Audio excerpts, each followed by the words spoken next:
siya nangyari. Inutusan ko nga ng pamangkin ko siya. Kumigate dati ay may headband heart na design niya ng flower. Kaso lang nawala na nung tinanggal nila ang pins. Kasi pinalitan na nga. So kailangan nilang pinutol nila na hindi nagpaalam. O diba, bongga. So yun na nga. Ito na yung bagong nabili ko. So ayan, yung tindahan. Dito na kung paliwanag. Empty yun.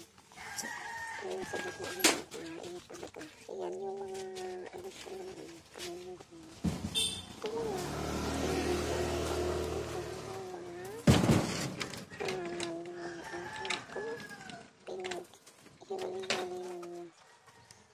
Ang mga ano niya, tawag nito, mga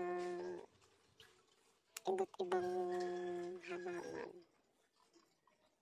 Ayan naman, ayan, kaya nakawala na yung mga aso ko dahil fully fenced na nga, hindi na sila makalabas ng bahay. So, ayan ang ano niya. Bali, hindi ko talaga na videohan ang totally yung bagong pagbili ko sa bahay nito. Bali, ito na yung video na ano ko na siya, na linis na ba at napinturahan ko na yung bahay. So, ito na nga, hanggang unang bili ko, hanggang dyan lang sa may labi. Yung labi na yan, tinanim ko din yan. I mean, niyog. Yan, dalawang niyog na yan, tinanim ko din yan. Tapos nasa gitna yung mangga. Yan ang ending ng fence ng dating may-ari. So dahil nga wala siyang mapagdaanan, ibinenta niya sa akin. Kaya ayan, binili ko at giniba ko na rin agad yung kamaling nila o bahay kubo. Tapos, ayan, pinalinis ko sa pamangkit ko.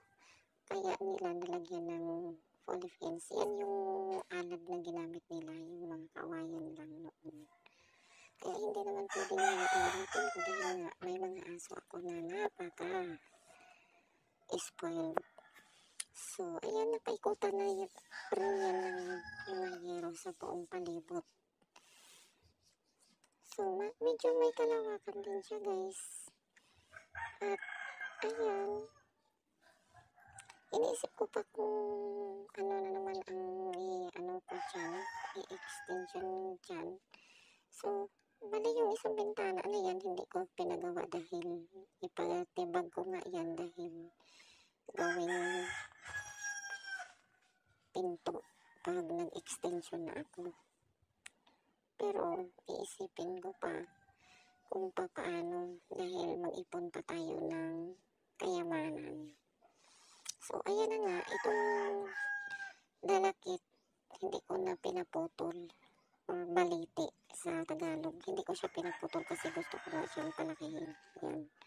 Medyo malaki na rin siya. So, ayan. Yung ano natin, yung mangga, ayan, nasa gitna siya. Pero, nakapasok yan sa labador, guys. Nakatanim yan sa labador. Kasi, ano pa lang, hindi pa siya totally, talaga, ililipat pa natin eh. Ayan, yung sa likod ng bahay, nakayero na rin. So, sa unahan yan, simento. Ayan, pasensya nyo na yung mga sampay-sampay dyan. At ito namang lumang ref. Ginawa namin yung fish pan dati. Maraming mga isda yan. Ngayon, ayan, huli na at sibuyas ang nandyan. Bongga. Ganun. Ayan, malaki na yung mangga natin. Tiyan.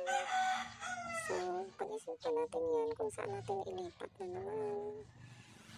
Ito lang kasi ito. Kung hindi kayo sure na magtanim. So, yan